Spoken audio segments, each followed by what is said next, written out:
Joe. Good afternoon, everyone, and welcome to this session today. We are going to be covering about social entrepreneurship and technology.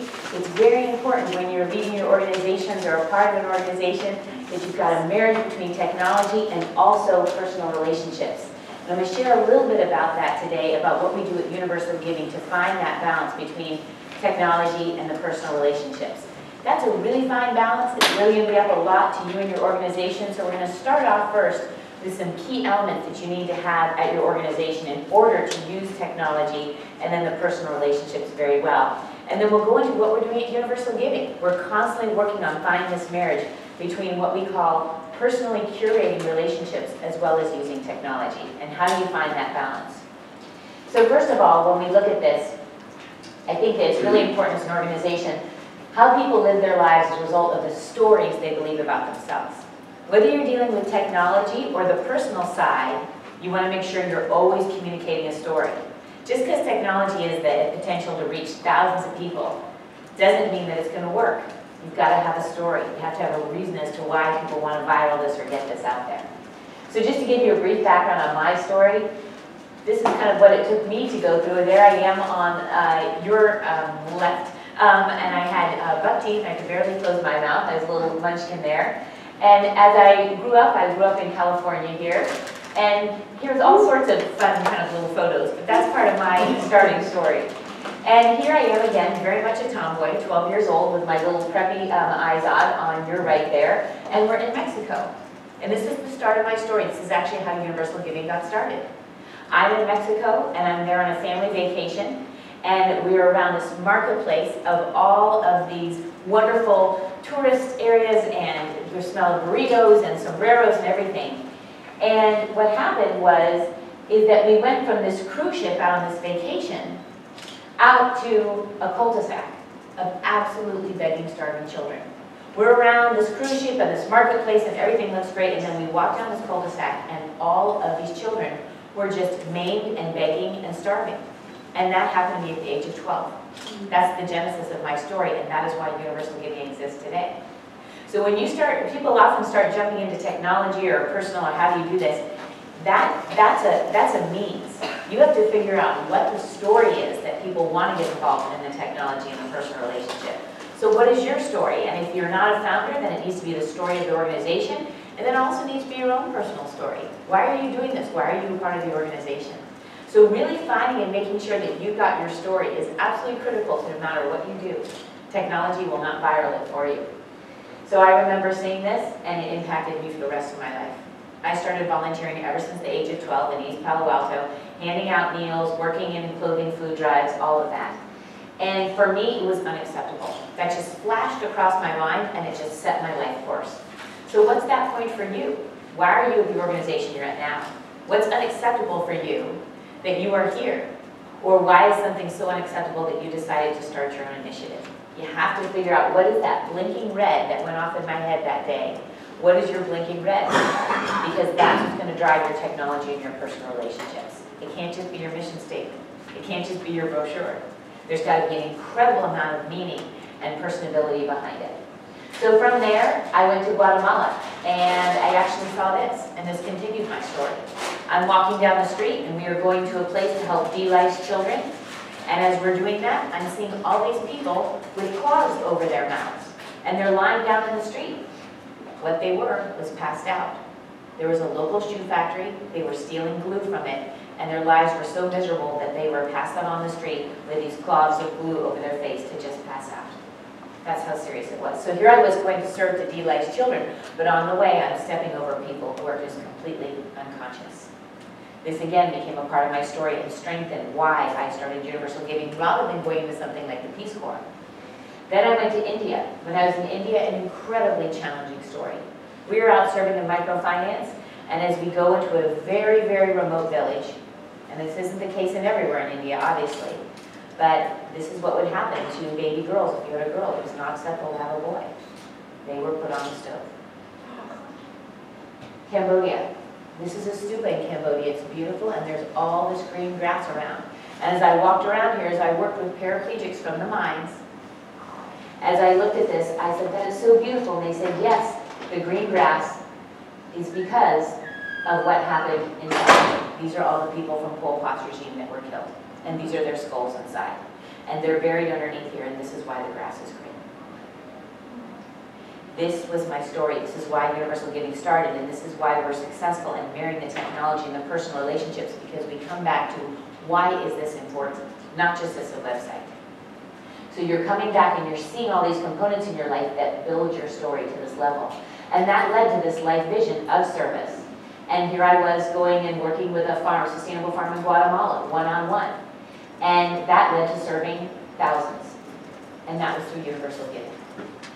So here are all these people now that we serve all over the world. And we tell these stories to transform ourselves, to learn about our history, to use our stories to make a difference in the world, to live more of our spiritual and earthly potential. So if you don't have a story, that's the first thing I would say. You can come and promote all you want on technology and personal relationships, but you've got to have a strong story or it will not be successful. So what is this potential you're trying to reach in life? And so I ask you to pull back and get really in depth to understand what that story is, why you're doing what you do. So for social entrepreneurship and technology, social entrepreneurship, for me, this definition may be different than some of you, but it's a for-profit or nonprofit that provides a public free service that's mission-driven and generates revenue. Some nonprofits call them social entrepreneurship. To me, that's not enough. You've got to be able to also generate revenue. If you're going to be a social entrepreneurship organization, you are figuring out not only what your mission is that's free, but also something that allows you to generate revenue. And we'll talk a little bit about that with Universal Giving's model so that you've got something that's innovative that way. But not all for-profits are social entrepreneurship. Not all nonprofits are social entrepreneurship. So social entrepreneurship is public service, revenue-generating service, and the structure of social entrepreneurship is for-profit, socially responsible for-profit, a hybrid, or nonprofit. That's the kind of levels that it can all be at, depending on what type of structure you are. Now on technology, what we have to look at here is we have to look at hardware, websites, mobile, and social media. Those are four of the areas that we're going to be covering today on the technology side, and how that affects you and what you're trying to promote.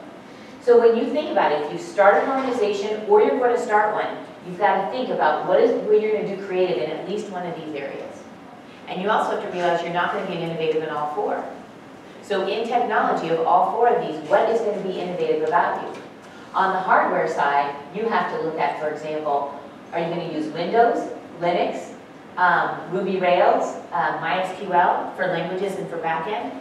If you are an innovative marketplace, you have to think about what is going to be the most innovative. For example, we use Linux, which is open source, but allows people to contribute different types of technology. But some of the latest up-and-coming technology is Ruby on Rails. And so you have to decide as an organization, is this going to be a forte of yours where you're going to want to stay very, very engaged on the hardware systems back and front. Secondly, if you look at websites, the most used for website purposes are search engines, information websites, e-commerce sites. Think about those top three. If you're just creating a website, you have to think about how it's going to be innovative. That's the top three ways they're used. Is your website in some way going to allow you to search? For example, sir, what organization are you a part of? Yes. Non-profit called Music for Minors, teaches music, contracted services to elementary schools, teaches 18,000 kids. Wow. So it teaches 18,000 kids, contracts with middle schools, and works on teaching music. And generates 75% of its budget through its income, and follows the rest of it to Title I. Perfect. So 75% earned income, great social entrepreneurship model, and a public service serving children. So if you were looking at this with the website purposes, and you were really driven on having a great website, you might want to go, can I search on my website to find resources for kids in music?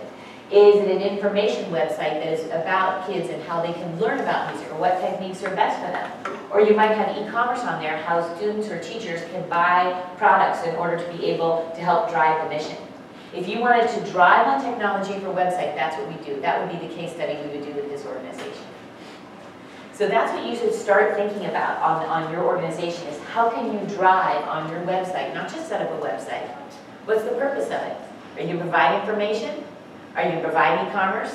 Are you providing search capability? Those are ways that you might want to gear some of the work with your organization. Now, in addition, We do have Web 2.0, social networking, personal websites, blogs, brochures. But look at this. This is in descending order, which is we are going from the most used at the top. So these are still important, but they're not the ones that drive the most traffic. So when you set up a blog, that's still really good, but it's not at the top. So you have to really think about that. If you're going to invest in a blog, you have to think about promoting it. You have to think about what is going to be your schedule of content. Setting up a website isn't just setting up a website. So as social entrepreneurs, we have to think about our resources. We have very, very tight resources, right? So we have to think about, are you going to do all these things? So for example, in Universal Giving, we have a strong website. We drive strongly on that. But our blog, we kind of post on that about once a week, but it's not a driver for us. We have one, but we don't invest a lot of time in our blog. So you can have different web properties, but that doesn't mean you invest the same amount of time in all of them. That's where you really have to think, what is my percentage allocation when I'm dealing with technology? Where do I want to be an innovator? And choose 1 to 3 areas max. We are not saying that the Universal Giving blog is our top blog. That's not what we're driving to. And so think about that as you do that, and think about how you're going to curate this content. How do you want to use the web is another key thing as we're looking at, we were just talking about. You can see this that the search engine is the top. That would be really neat. One thing we haven't seen no one conquer in this space is that for search engines, we haven't seen anyone in social entrepreneurship really create a search engine that's really high to use in kids in music, or that's in mental health care, or that's in the environment. And that would be a complete separator for you in doing something like that. So I mean, that's something that could really, really distinguish you, because no one is known like Google, or no one is known even like Bing in that space as social entrepreneurship. I don't know what that is, but on social entrepreneurship. So I think that's something you would really want to look at, is there is no name brand out there in that level. Mobile. As we know, it's up and coming, it's very important, it's one of the top ways that transactions happen on our site. How do you plan to use it? The most oft-used way is games. So we think about that, and we look at that and go, well, how relevant is that? Well, someone else give me another example of an organization. Excuse me, miss. You. Who do you work with? I work for an environmental nonprofit, Ecology Action. Okay, what do they do? We provide a program called sustainable transportation, water conservation, and energy efficiency. Great, so environment on energy efficiency and transportation and water conservation. Super. All right, well, and you, something like that. You can have a fun game, interactive game for kids. Now, it would take investment to do, so you have to decide, okay, we're going to invest more in a game on our site than the site. We're going to invest more in an app or a game, but the thing is, everyone is in bet just goes right into websites. And that's not necessarily what you should do. You might take off by doing a game, an educational game, that reaches 5th to 10th graders, or 5th to 6th graders, however low you want to go, right? And develop a game. And get some hotshot to develop a game for you, and that might be your core competence technology. That might viral. That might get so much play that you just provide a link to your brochure website. So you've got 2 major things in technology, but you're driving towards the game, because most people aren't doing that. And that would take a real innovative thinker to do it. Does that make sense? Yeah. I am not being a proponent today of saying, you know, this speaker got up there told me we should do this, and we should be only creating a game app right now. I'm giving you ideas. I'm pushing you to think beyond what we currently do, which is we set up a website, we operate it. And we have our business cards, and we do that. And I'm pushing you to say, how can you do this differently? Because we're doing the same thing too. We're doing the exact same thing. I'm saying to my team, can we create a game? Can we create a game on giving? No one's doing a game on giving.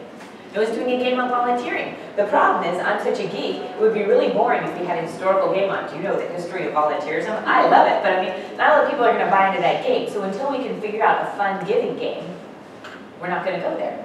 So don't do it just because I said it. Please don't. But take back these ideas and go, let's talk about this. And if nothing else, it's going to make your websites better and push you out of the box of technologies, the web, and just mobile in general. We're all paralyzed by this fact that, you know, mobile is up. Well, what do I do with mobile and how do I create an app? One of the smartest things you can do is to not create. Because, for example, 10 years ago, we did not create an app because we did not use text messaging to give. Because when we researched, we found out why. Why would you not use text messaging to give? Why? 10 years ago. Anyone know? Security. Security. Okay, that's a good thing. I hadn't thought about that. Anything else? Not making people like live bullets. Sorry, what? Not everybody had mobile phones. Not everyone had mobile phones. That's a very good point as well, too. What else? Marketing. Oh. You can have a great text message, but guess what? I was finding out that Chick-fil-A and Burger King, they had all the text messages for crisis giving. So you go into Burger King and up on there, you're like, oh, buy a Burger King macro. Sorry, I'm not familiar with Burger King fast food, but you know, buy whatever curly fries, whatever it is, and then text 22269 to give for a crisis. Do we have that marketing awareness at that time, Universal Giving, when we were starting out? No. They were blowing all the other nonprofits out of the water. The nonprofits invested in text giving, but no one knew about the text number, except for maybe 10 of their friends or 50 of their friends or something like that. So what you're really dealing with here is the sense of, you know, make sure what you do can be implemented, right? Now there are some good nonprofits who are able to implement that. Red Cross for sure. Red Cross had the bandwidth.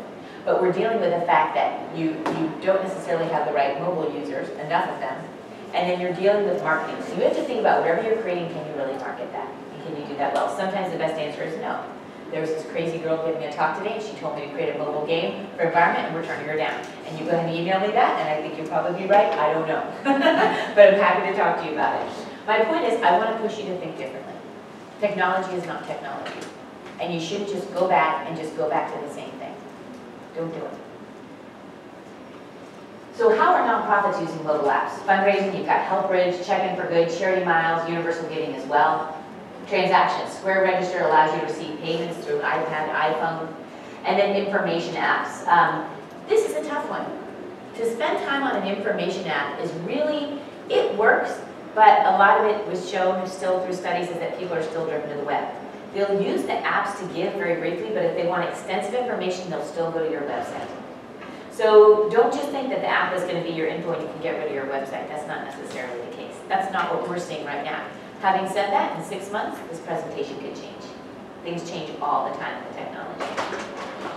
And then, for example, World Vision does have a great job here where they show struggles and triumphs of families in the developing world. So that's, you know, a strong app for them. I don't know how successful it is, but it's an example of what they're doing. And what are they doing? They're going back to stories, right? So we go back to the top of our presentation, going back to stories here. That's what they're doing. They're not just promoting their services, they're promoting stories. And that's why it's successful, or at least why they're doing it. Social media.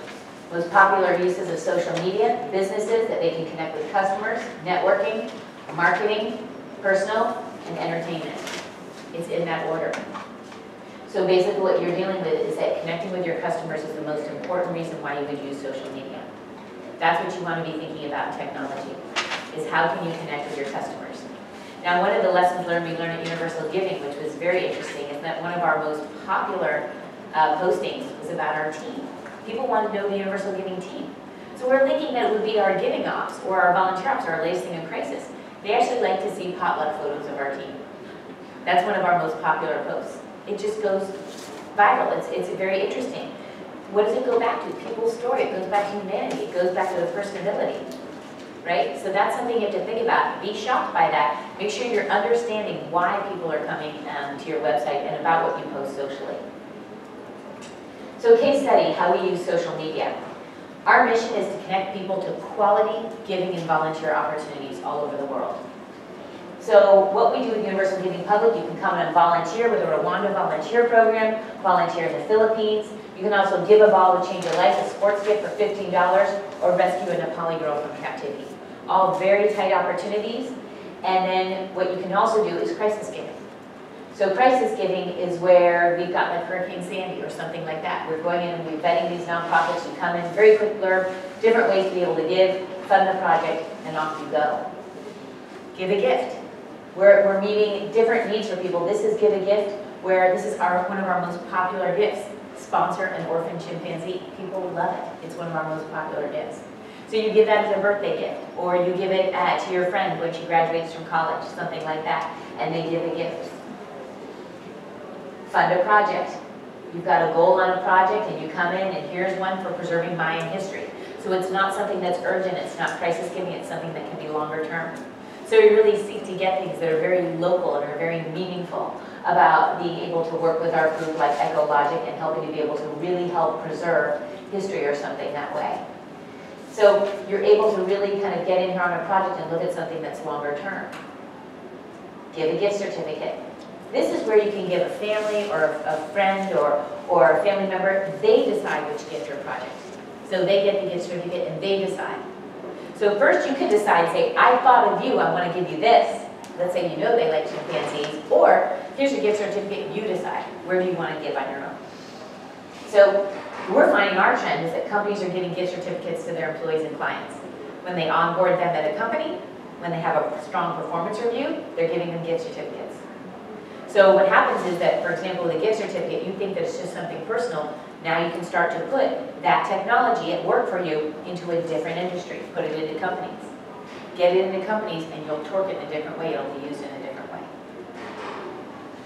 Raise for a cause. This is one of our favorites, where you create a list highlighting your favorite projects and then use it for your birthday.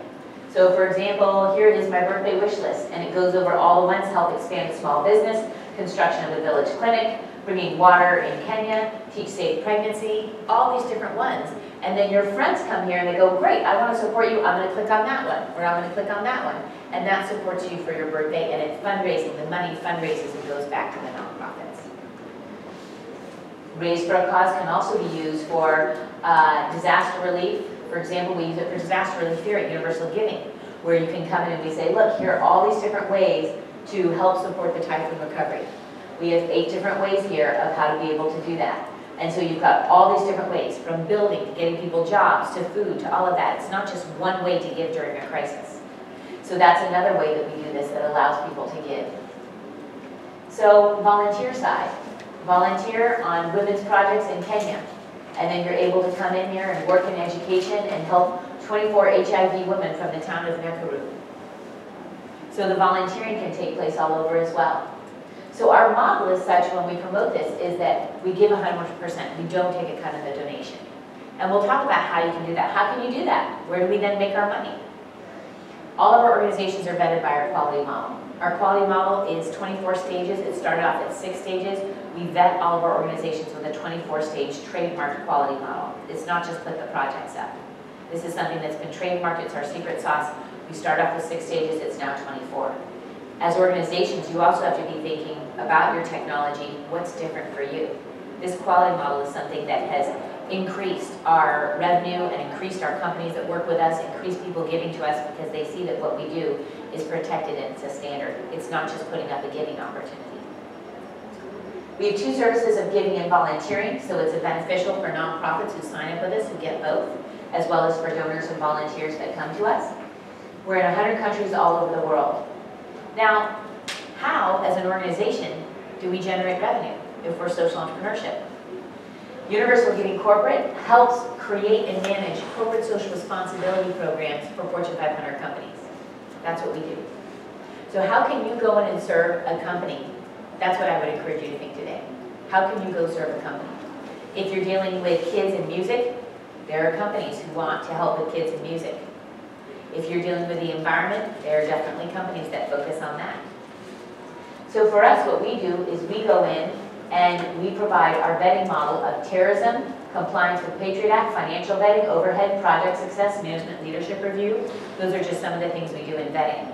So we go into companies and we do this, and what happens from that is they pay us to do that. So here are, for example, all of our clients: Cisco, Sabre, BHP Billiton, and RSF Gap, Floor, Symantec.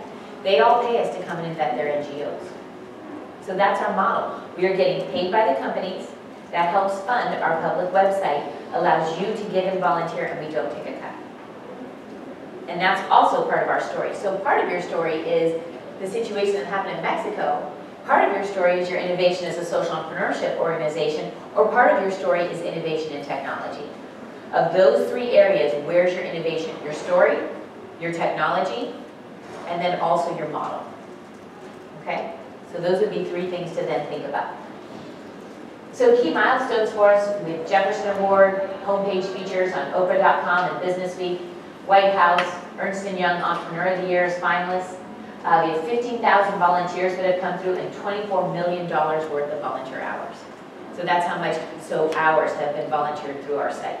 So if you quantify a volunteer hour at $19 an hour, at minimum we've donated that amount of money through volunteer hours. But that doesn't even count the fact for the volunteers that extend their stay, come back and fundraise for the nonprofit or anything like that. So that becomes part of our story too. It's one of the major reasons why people fund us, that $24 million worth of volunteer hours. So we are this go-to site in giving and volunteering across the world. We're now going to be expanding to 30 other countries as well. And the whole point is to create a world where giving and volunteering are a natural part of everyday life. That we want it to just be natural. It should just be something that we don't even think about. And so for us, what is natural for you might be is eating at Chipotle or In-N-Out. I know with my nephews that's super popular. So something like that, is that important to you to eat there? It's that important to give to the world. That's our view. So if it's that yummy, then you can also donate $5. So how does Universal Giving use social media? We're going to go into some case studies here for you to show you what we've done. And again, you've got to torque your mind to think differently about this. We decided to post about pandas. Does anyone know why? Why would you post about pandas? Who said that? They're cute. Great. What's your name? Emily. Emily. I think that's a great answer. I think that absolutely is a great answer. Any other thoughts? They're endangered. Okay, another great point. They're endangered. That's something. It's like they're cute and endangered. What a great mix, right? You had your hand up. They move kind of slowly, so somebody will stay longer. Ooh, I like that. That's great. What's your name? Anne. Anne. Super. I think that's great. That's nice, and it's also kind of comforting too, right? Like something that's kind of lumbering and cuddly that way. So here's what happened with the case of the panda. I want you to think about this today in technology.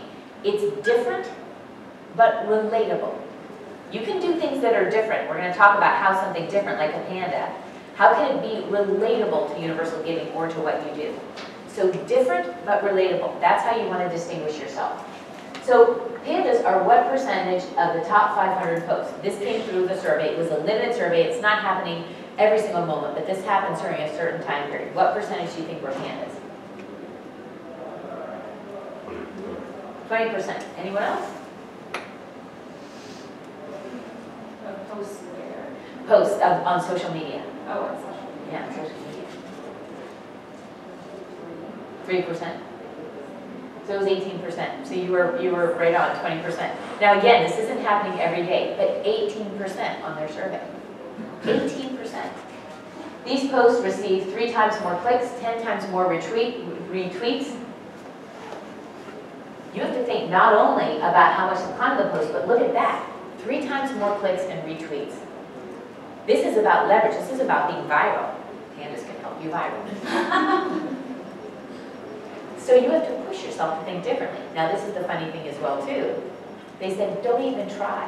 And the people who were doing the survey, they said, don't even try to do cats and dogs. Don't even try. They don't even come close. Because most of us, I have a strong affinity for dogs. I thought that would have been great. They said, pandas just outweigh. They said, don't even try and get around this by doing a dog. So I'm just giving you that advice from the people who did the survey. The reason why pandas is they're anthropomorphic. They sit like us, they have thumbs like us, and very similar to what you were talking about, a little bit about that personability too. You know, they move slowly, but, you know, so they're not a Silicon Valley rush around, you know. I mean, if you think about it, we're not looking to go, what is like a really hyper animal? What would be a hyper animal? A chihuahua, right, okay, so exactly, thank you. Chihuahuas are not going viral on the web. Why? They're cute, but for some people they might be a little unnerving. I know that my grandmother actually had 4 jumpy dogs all over the couch, so when I would go visit her, I had that vision of 4 jumpy dogs, and I probably won't be getting a really small dog sometime soon because it wasn't peaceful for me as an 8-year-old. But that's why pandas and not chihuahuas. They're kind of that slow-moving Anne that you were talking about. It's comforting, right? Now, this is not to say get in a cage with a panda because I don't know that they're big. They can sit on you. I'm not looking forward to that. So just, you know, be careful. They have big, round head and large eyes. That's another reason why they're very successful because it's a very open expression. So if you have something narrow or gaunt, that can be threatening. But something round and full is a lot more warm. No hard edges on pandas, right? No hard edges. Think about that, guys. What else doesn't have hard edges that you can promote out? I don't have an answer. I'm putting that question out for you to say, as you think about images that work for you, take the images of the panda. pandas, because you guys, you cannot all take pandas out today and take our idea, and I'm going to have 30 people come out of here promoting about pandas. You should do it. But my point is that what can you find that's a little bit more specific to you, and use some of these qualities that are different than relatable. What is round, non-threatening, soft, kind, personable, and likable? And go find your own panda. No, I'm kidding. You can use it. You can use pandas. But my point is this changes all the time. Go Google what else is successful. If you're trying to reach 13-year-old boys, what do you think is going to be successful? Alligators and iguanas. Okay? Like, change your mind. If you're in the music field or trying to get, boys, it might be pandas, but it might not. Right? In the environment, think about that too. Different but relatable. I would encourage you to go back to your teams and find out what animal is something that would help embody or would help drive to your site. And you have to make it relatable in some way. So, the case of the panda, different but relatable. It's not exactly what Universal Giving does, but people relate to it. It evokes feelings of warmth and connection, also what one feels when giving and volunteering. So when we did posts on Panda, we related it to volunteer opportunities. We didn't say, oh, because you like pandas, you must want to be a volunteer. We didn't say that. People would be like, you're so crazy. This is not A to B, guys. This is A to C. Remember that from like 10th grade in high school? It's like not quite that non-linear thinking, right? It's A to C. It's psychology of marketing out to people on the web and on social media, right? What is A to C? You've got to skip that B. I don't sit there because I volunteered all over the world and go, oh my gosh, yeah, I like pandas. Of course, that's why I volunteer, because I like pandas. No. But there's something that relates to it where I see that and I go, oh, and it evokes a feeling of warmth and makes me more likely to want to go volunteer, which drives the results on our site. What is that animal? What is that image? What is that thing for your organization that will make people like your organization and want to get involved in the environment and conserve water and want to deal more with kids? What is that going to be? What is the image, the shape, the animal? That's how I want you to think today. And that story is going to help you on social media or on technology. Can you find different concepts that are not exactly what you do, but evoke those same qualities? That's how you can be different. Whether your services are offline or online, decide what to expect from social media. That's very important as well, too. This isn't just post it and reward it. You have to think strategically about this. So our social media team, one of our most popular posts, is literally introducing new team members. They go all over the web by people saying they want to know who our team is. We're in 100 countries, they want to know who our team is, and that happens. Posts about our potlucks are incredibly important. New team members and the CEO, I do improv. So the CEO doing improv becomes very fun for people as well too. They want to know that personality behind you. So I do improv on the side, I perform musicals that are fully improvised, I do kind of like Whose Line Is It Anyways? I have 3 shows this week, Thursday, Saturday, Sunday, and we promote it out on Universal Giving, and people are like, wow, and it drives results to Universal Giving. I'm like, okay guys, send it out then. Promote the stories of your founder. Now you don't do it to just do that, you can't do it, but you do it if it drives traffic to your site. This can't just be promote X because of that, and we'll do the same thing for our team members. If there's something that our team is doing that's excellent, we'll do that to drive traffic. One of our young team members, she has a part-time job with us because she's a writer. Good for her. She's 26, she's a writer, she's self-published already. Phenomenal. So we promoted her book out. How do we make that relatable with Universal Giving? How do we do that on technology? We promoted her book out. How would that relate to Universal Giving? Some proceeds go back to projects. What a great idea. We didn't do that, but that's a great idea. That's a great idea. What else? Paint a picture of substance. Paints a picture of substance. It shows more about the team. You know what we also did? We promoted a giving opportunity that was about reading. Right? Here's a book by our team member, and if you want to give and help a child to read in Uganda, give here. It's related, right? So you're promoting something else related, and you're also promoting your team member, and they're thrilled and you're thrilled, but it's related. It's not just random, here's the book, right? So that's what you really have to think about. Promote your team members. They could be a great source for you in getting the word out. Huge. As technology gets bigger and bigger, it's cold. Technology is cold. You guys warm it up. That's what we have to do. Warm it up with your team. Warm it up with things. And not just the stories of your clients. It's about you too. What's your story? Why are you behind this organization? Why are you there? You get to promote your story too. So is this about giving and volunteering? It's about people's lives and evokes similar qualities. Lists, very important. We post lists on ways to fund the environment, reasons people love CSR, how to be a better person. All of those are popular in Universal Giving. How to be a better person. Why would that be relatable? Because most people who are volunteering are wanting to give back. They want to be a better person, they want to help create a better life. So self-help is actually popular. Lists create order and they look neat. People don't read them, they can scan them. We're in a very quick age. People participate if it's a poll and you're asking their feedback. Are lists related to philanthropy? Not necessarily, but they're engaging and people love to learn. Sometimes, if you can drive people for that reason, that's okay. I'm not telling you that lists absolutely relate to universal giving, but it's engaging and people will come. And they can also feel like they can read something quick rather than a long article on The Economist. So your organization and technology, determine your organization's operating structure. You've got to think about that. Are you going to be a social entrepreneurship hybrid, for-profit, non-profit? Your strategies have to align with your culture and values. If you're going to generate revenue, you have to have people who are okay with that and who want to generate sales for you. Or you just want a pure nonprofit, which is fine too. Test out different services. Focus and commit to one or two that are mission aligned. That's what we did with Universal Giving Corporate. We had a lot greater suite in Universal Giving Corporate when we first started out, and we focused in on ones that were really working. Test, test, test. Try something, stop. Try something on social media, stop it, evaluate. Send out your newsletters, get your metrics. Your newsletters are technology, they're sent out on technology now. What are the metrics on them and drive to those metrics? Where's the traffic going? Where is it not going? And measure it against industry standard and measure it against industry standard as it relates to your industry. It can't just be newsletters for nonprofits. It has to be newsletters for music or for environment and for your size of organization. And if it's in a geographic area, add that as well too. So your newsletters, it's not just promote out what's happening with those newsletters, and then let it inform your next newsletters. So success is a combination of astute technology and personal curation. We're very involved in strategizing about this, personal relationships, figuring out the personability before getting out in technology.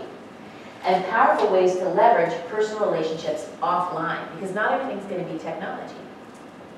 So if you look at this, leverage with your board members, advisors, and informal advisors. It can't just be that you're using your website. Use your board and other people to help get the word out as well too. Cultivate your customers and cultivate major and minor donors. People talk all the time about major donors. What about the $25 person? One of our greatest donors was $5,000, and we built him up to getting us 6 figures. He was giving us $200,000 a year. He started off at $5,000. He was a quote-unquote, by some terms, a minor donor, which I don't even consider a minor donor. But you got to look at every single person and realize that they're special, and it's hard. We're struggling with that right now to keep making sure that every single person is taken care of and thanking them all. So for us, it's also important that we cultivate NGO relationships.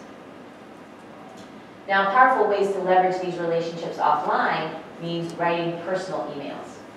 This is not just through a newsletter. We actually take the time to write thank you notes on email to people one by one. That's hard. Sometimes we do some of them offline too. It's not so easy because it'd be so much easier to scale through newsletter technology, and sometimes we do. But sometimes you're going to want to really write that personal email. And you can have a body of an email and you can customize the first couple of lines and let them know that it's specific to them. Dear Joe, I saw that you gave. We're so thrilled that you gave here. I'm so glad that I met you at X event the other night. Then they know that it's personalized to you. It takes more time, but it will make a big difference because they're not just going to look at it as a newsletter. They know, oh, they know me personally. I'm more likely to give. Make phone calls. This is the funny thing. Email is becoming so overwhelming. People don't even answer some of their emails. The thing that became outdated, phone, is now becoming back in vogue. The other day I called a funder, oh my gosh, so nice to hear from you. Thank you so much for picking up the phone. This was outdated, now it's reversed. You get a phone call, it's special. This is the new technology, is the phone. That people take the time to do that. You always have to be on your toes. What's the latest technology? Yeah, absolutely. I'm going to present about phone today. Because that is going to be part of fundraising strategy that probably 80% of nonprofits are not doing. They're not picking up the phone. And we don't have time to meet with everyone in person. So the phone is that middle ground between a general email and meeting in person. Because you can't meet everyone in person. That's unrealistic. Yes, the phone. Email isn't personal, email is becoming overwhelming, but phone is now unique. So on a case study here of us marrying technology and personal curation at Universal Giving. This is a campaign that we're doing right now. We actually don't know if it's successful or not, so we're going to try it, and I'll let you know. And you can email me, and I'll let you know how it goes. What we're doing is a donor NGO initiative. We're promoting our top 10 NGOs on social media, newsletters, emails, and marketing materials. We're fundraising $100 each from 10 different donors, so each nonprofit will get $1,000. And what we're doing is creating this NGO donor relationship. We already do it through our website. But personally what we're doing is we're bringing people together, and we're bringing together a cadre of 10 NGOs and 10 funders. And we're bringing them together, and we've got materials that are marketed all just specifically towards these NGOs. So it's partly online, partly in person. And what we're doing is trying to drive $1,000 towards our top NGOs. If we can get more than that, then great. But it's hard for NGOs as they go into fundraising sites now. You all know when you get on a fundraising site, that doesn't mean you get money that comes. You've got to use your own networks to promote it. So what if we start working for you and say, great, we're going to promote you. We're creating marketing cards for you. We're promoting you on social media. We're going to help fundraise $1,000 for you, and you're not going to have to do anything except for get us photos. That's high level of client service. Our donors feel very taken care of, that they know that they're given specifically and that we're hand-holding this, and the NGOs feel special. So we're finding this marriage between technology, and we're taking this out, and we're going bit by bit through our site of 200 NGOs and doing this for each of our NGOs. Making special relationships, not just come up with post on Universal Giving. You get personal creation of us working with you in that curation, of kind of holding your hand to help get the nonprofit more funds and more awareness. And hopefully those donations continue to lead to more. So on social media, we invite donors to join and to like our social media pages. This is something you can do as well. We dedicate a Pinterest board to feature our NGOs. We don't ask you to do this, we do it for you. We recognize donors on our Pinterest board as well as other social media platforms. So we use Pinterest technology in order to recognize our donors and recognize our NGOs. That's another thing that you can use as leveraging technology, is using Pinterest to do that. And a lot of people overlook Pinterest and they say, well, it's only for Christmas lists. Christmas list? What's a list? But for Christmas lists or for flowers or for weddings. But it's not. You can create a donor page on it. Database and relationship management. Using our database to personally thank people who volunteer and give through our site. With our database, we can see what project they gave to, what country they served, what focus area. And these thank yous include links to give back to the NGO page that they gave and volunteered. So when we thank them, we say, great, if you want to give more, here's the link back to the NGO. And we say, great, here's links to give you volunteer opportunities that are handpicked. Handpicked for that donor and volunteer. They're handpicked for you. We didn't just spit it out of a technology box. We decided these ones we thought were great for you. And then we asked you to post a testimonial on our social media pages. So when you thank someone, you have the ability to say, you can continue to give, here are new ways to give, and can you also like us on social media? That's ways that you can use technology, even a personal email or a customized technology email, and get people to stay engaged with you. It's personal and it's technology. It's a marriage of the both. So our technology and personability, if you want things to be successful, technology is only one component. It's just one. You must personally curate and build relationships. You have to think personally about these relationships. And once you decide on your structures, ensure you have the right team. This is the right team who can help you execute on this. And as a social entrepreneur, you have to think about the team coming from your family, your own team, from unaffiliated advisors, from friends, from board of directors and advisors. Friends can help you. Your family can help you. It is not just about your board. Everyone can help you get this word out. So as a social entrepreneur, you have to think about this whole village community you have around you that can help you. When you go back to your staff, you say, can everyone here commit to getting the word out about our latest project to 10 friends? Try to do that. It's just a simple way to help gain some momentum. So today, I've been put together by many different people. We are all helped by others. Would my mom help me pick out, for example, this dress? My friend helped me pick out these boots. My sister helped me pick out this jacket. And my nephews tell me that my dress looks cool. So you have to appreciate where you come from. People put you together. People put your organization together. So make sure that you're thanking all the way. Thanking your donors, your volunteers, your team, whoever it might be. Cheryl set up the speaking engagement. Julie helped prepare the presentation. Adriana got my expenses. Social media, Mark and Lawyer are getting the word out. And so you have to remember to thank the people who got you there. right? And so I'm thanking my team today because everyone helps us get somewhere. One of the biggest ways that you can use technology in personal relationships is by thanking people. Thank people. Take that time to do it. So we recognize our team during team meetings, on social media, by holding monthly potlucks with birthday surprises. And so most important element as a social entrepreneurship or as a leader in life is the sense of gratitude. If you want technology to work for you, and if you want the personability to work for you, you've got to think about ways to thank people. Thank them again and again in many, many different ways. So what you do not only serves your organization, but is also a model for the social entrepreneurship industry. Whatever you do can be scaled out as an example to others. That's important. You're never just doing it in a vacuum. It can be used as an example. So I look forward to seeing you succeed in social entrepreneurship, but more importantly, to seeing you succeed in life. So thank you.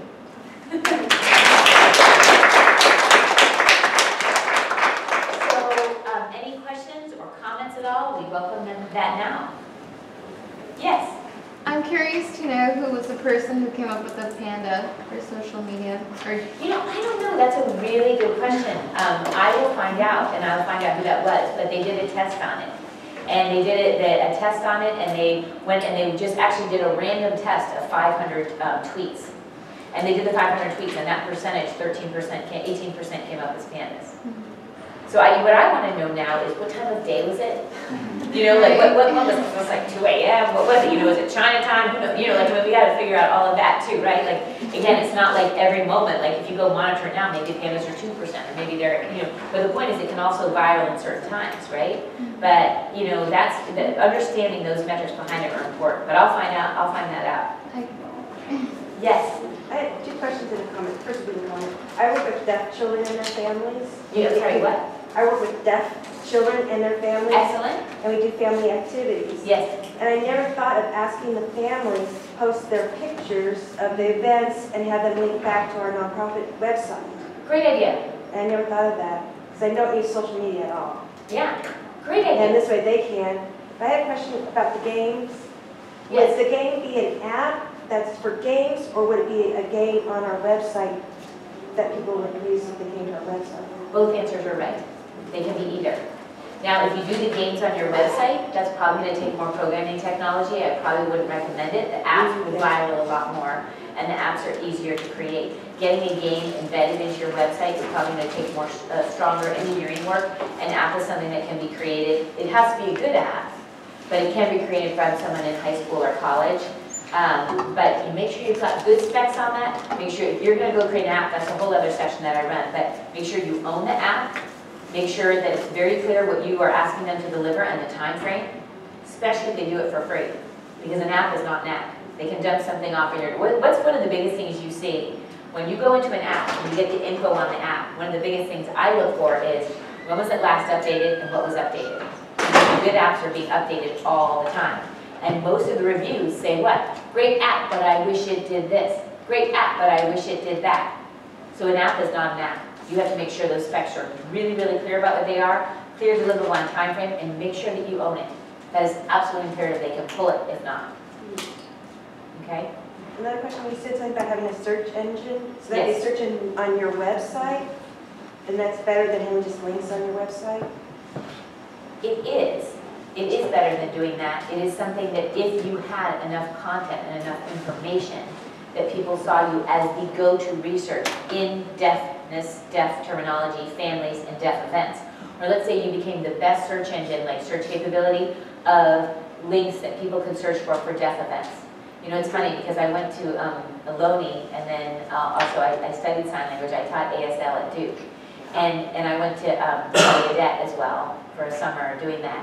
It's phenomenal community. It's a very tight community. You're in a very special area because that tight community of the deaf population also has family members, as you know. I don't know how much of you know this, but many people who are two deaf, married, you know, husband and wife, could have a hearing child. And then that hearing child, many people don't know that. I mean, there's so many different misconceptions. We could spend a session on that, but it's really about that sense of community is so tight. That is a total gift for you. in personal, curation, right, and technology, create this totally tight group. You would be a great one to do a game or something like that. So do a poll first and ask the deaf teens if that's something. Now, especially because of hearing issues, the app should be a huge boom for deaf teens. They would be all over it, more than other people. Texting and app games for deaf youth is huge. But you just have to think about that. The search engine, pick one area. Maybe it's deaf events. Do you corner the marketplace on having a great thing? Deaf events, the search capability be deaf events for kids. Deaf events that are family friendly. All of that kind of thing, right? Thank you. Sure. Yes. So the examples that you gave are all, in some sense, sales, marketing, outbound. In our case, I think probably many other people's cases, different parts of technology are used for different things. So for example, mobile for us is a way to keep in touch with the almost 100 teachers that are out in the field. It makes it quicker for them to prepare for courses, makes it easier for them to give us feedback from what happened in the class, and as a result, our efficiency, the number of kids we can teach with the same number of teachers, it improves. Great. On the other hand, the blogs are intended to be more an outreach to the families of the kids. Not that we actually put together any money from the families, but in terms of advocates with the schools who are real customers, basically raises that awareness. So we're not expecting any money out of that. The website, on the other hand, is an outreach more to our real customers, the schools and so on and so forth. So different parts of all of this are targeted at different. Which is great, and so what you're saying, which is perfect, which is you're not expecting your blog to generate revenue, but it is creating community, right? Yeah, exactly. And so that's A to C thinking, right? Which is you're not expecting the blogs to create B, revenue, but you are expecting it to create C, community, which can create more donations because they feel more connected to you. When the parents can see the value that their kids are getting, they're more likely to pound on the table at the PTAs than the not. Exactly. So there you go. Your A to C linking is that blog makes more parents pound on the table, and that gets more donations and awareness into the schools, and hopefully helps you sell into more schools, right? Love that model. Thank you for sharing that. That's awesome. That's great. Anyone else have questions or comments? Yes. I was curious, all these ideas seem great. I'm just kind of wondering about in terms of manpower. I know. You know what we do at Universal Giving? We have 80 people. 80% of them are interns and returnees. We invest in one paid person to help recruit, and we give the interns and returnees incredible experience. And then we actually convert, some of them to paid. So, if we didn't do that, I don't know how we do it. But we do invest in the time in management. Interns are not free. They take time and management and care, but we love it. We absolutely love it. And then the premier interns get to train other interns, and then the top interns get paid. So you might want to think about that structure. It is intense. I mean, that takes, investment. You have to want to manage people because volunteers and interns aren't free. And you also have to have incentive programs, so it's not just like free interns all the time, right? Like, I provide recommendations for them. I've probably in the past couple of months maybe helped get maybe, 15 different people jobs. And we've had more than 300 interns, and they call me even if they haven't worked there in 5 years. I say, great, I'm happy to give you a reference. So those kind of things is you have to find that win-win that helps make sure that you're help promoting them and helping them get their goals. And they sign up for the type of internship. So do you want to be in CSR and corporate? Do you want to be in NGO? Do you want to be in marketing? Do you want to be in development? We don't just say, go do this. We say, what business unit do you want to be in? So then they're saying, I want to be in this business unit. I'm going to get this experience. If I do well, I get a reference from the CEO or our COO. And then so there's value for them. And then where we can, we'll help them get jobs, or we end up hiring them. So we would not be able to do it without it. Now, having said that, some of these ideas we just test. I don't know if it's going to be popular doing the curation for the NGOs, right? But I'm sharing with you some of those ideas today, and we'll see. I have a resource that I just found at another conference, volunteer match. I didn't know I could put on there, I need someone to redo our whole website, because it wasn't flashed. And in 1 week of asking someone if they can redo our website, I got 2 responses. One from this Bay Area and one from Florida. Because they don't have to be in the same city to do our website. Right. And that was totally free, and that was in 1 week, I got 2 people. Do you know who was a co-founder of that? You! I'm so glad you're using it. Yeah! office, and it was brick, and we were running out of electricity. It was just awful. I was there, and I was at the time with someone he called a webmaster, and my parents were so freaked out. I was like 25 years old, and at that time, this guy had like all these body piercings, but back then, that was like, you know, I mean, think about it. This was, you know, like 15 years ago, and I was in this office alone with this guy with all these body piercings. My parents were like, what are you doing? Who is this? Now it doesn't matter, right? It was so funny. We're in there, and all of a sudden, I get a phone call, and someone said, I just used your website. It's so cool. I'm like, oh my gosh, our first volunteer. And now Volunteer Match has done like 2 million volunteers. So it's so neat. But remember, the way that I got my first testimonial was through the phone, right? After having a website. They didn't even email me. Just wanted you to know I used your site. That's where we got our first testimonial. So use things that have fallen out of favor and come back to favor, right? You know, things like that too. Do we have time for one more question or no? Are we out? Yeah, we gotta go. We're done. Okay. Thank you all so much for having me. I have my cards up here if any of you want them. I look forward to hearing your stories, and thank you so much for coming today. Thank you.